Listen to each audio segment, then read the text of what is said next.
আমরা জানি শিক্ষকরাই সমাজ গড়ার কারিগর। সমাজে শিক্ষকের মর্যাদার আসনটি মহান শিক্ষকরাই প্রতিষ্ঠিত করেছেন। তাদের ত্যাগ, তিতিক্ষা আর সমাজের প্রতি দায়বদ্ধতা থেকে তারা নিরলস শ্রম দিয়ে জ্ঞান বিতরণ করে গেছেন প্রজন্মের পর প্রজন্মকে।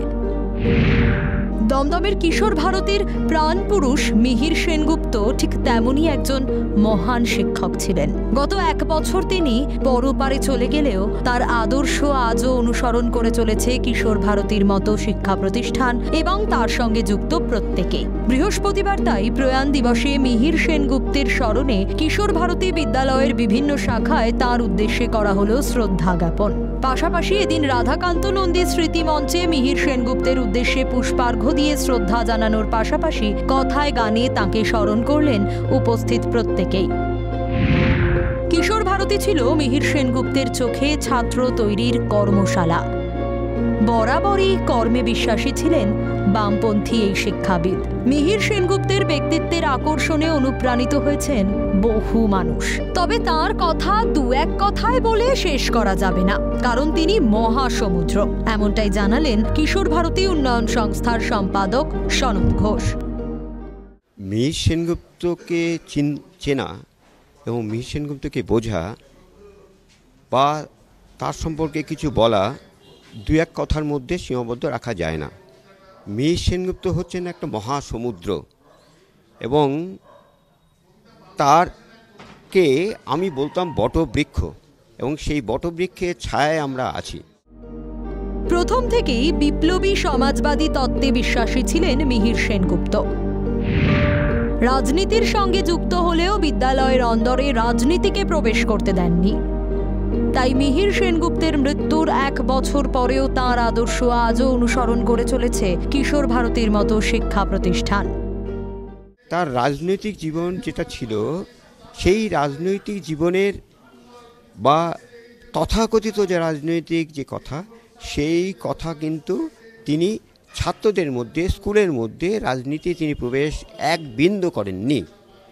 তিনি বলতেন যে শিশুরা বা আমার ছোট ছোট ভাইরা, ছাত্ররা, তারাই হচ্ছে দেশ গঠনের কারিগর হবে।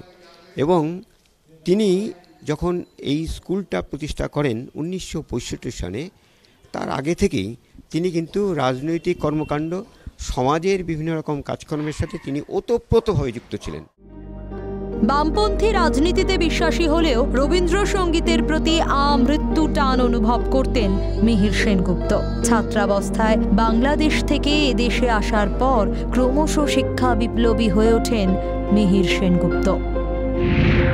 মৃত্যুর পর তাঁর দেখানো পথেই এগিয়ে চলেছে কিশোর ভারতী শিক্ষা প্রতিষ্ঠানের সঙ্গে যুক্ত প্রত্যেকে, জানালেন কিশোর ভারতী উন্নয়ন সংস্থার সভাপতি দিলীপ মজুমদার। মিহিরদার সঙ্গে এই বিদ্যালয়ে যে একটা আন্দোলন, প্রথম থেকে আমি যুক্ত ছিলাম এবং বিগত 1 বছর থাকাকালীন আমাদের কোনো অসুবিধা হয়নি। কিন্তু 1 বছরের মধ্যে দিয়ে নানান রকম যে ওর চিন্তাভাবনা, সেটা রূপ দিতে গিয়ে কিছু পরিবর্তন ইত্যাদি করতে হচ্ছে।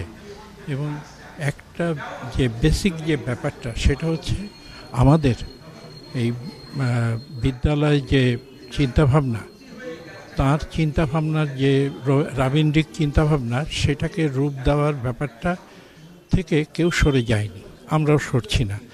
তার আগামী দিনের কাজকে এগিয়ে নিয়ে যাওয়ার জন্যে আমরা প্রত্যেকে সচেষ্ট, এইভাবে এগিয়ে যাব। মিহির সেনগুপ্তের আদর্শকে অনুসরণ করে চলেছেন তাঁরই হাতে তৈরি ছাত্রছাত্রীরা। বেঁচে থাকাকালীন যে সমস্ত কর্মসূচির সঙ্গে নিজেকে যুক্ত রেখেছিলেন তিনি, সেগুলির চর্চাও আজীবন চলবে বলেই জানালেন কিশোর ভারতী উন্নয়ন সংস্থার সভাপতি দিলীপ মজুমদার। সেই সময় বিদ্যালয় করতে গিয়ে আমরা যে কাজগুলি আমরা শুরু করেছিলাম মিহিরদার নেতৃত্বে, যেমন বৃক্ষরোপণ, রক্তদান উৎসব, তারপর বিভিন্ন গ্রাম ভ্রমণ, এবং এই সমস্ত ব্যাপারগুলি এখনও চলছে। তার চিন্তাভাবনাকে হারিয়ে যেতে দেব না, এইটুকু বিশ্বাস নিয়ে আমরা এগোচ্ছি। নানাবিধ সামাজিক কাজকর্ম সহ শিক্ষাক্ষেত্রে অসামান্য অবদান রেখেছেন মিহির সেনগুপ্তের মতো মহান শিক্ষক। শিক্ষার পরিবর্তনের সাথে সাথে উদ্বাস্তু পুনর্বাসনেও আত্মনিয়োগ করেছিলেন তিনি। আরএসপি দলের সঙ্গে সদস্য হিসেবে যুক্ত হলেও পরবর্তীকালে কোনোদিনই তিনি রাজনৈতিক নেতা হতে চাননি, বরং সমাজ গড়ার কারিগর হিসেবেই নিজেকে সঁপে দিয়েছিলেন মিহিরবাবু। তাঁর প্রয়াণ বার্ষিকীতে তাই অকুণ্ঠ শ্রদ্ধা জানালো কিশোর ভারতী শিক্ষা প্রতিষ্ঠানের সঙ্গে যুক্ত প্রত্যেকে। ক্যামেরায় শুভজিৎ গায়নের সঙ্গে সুদীপ্ত পালের রিপোর্ট, ক্যালকাটা নিউজ।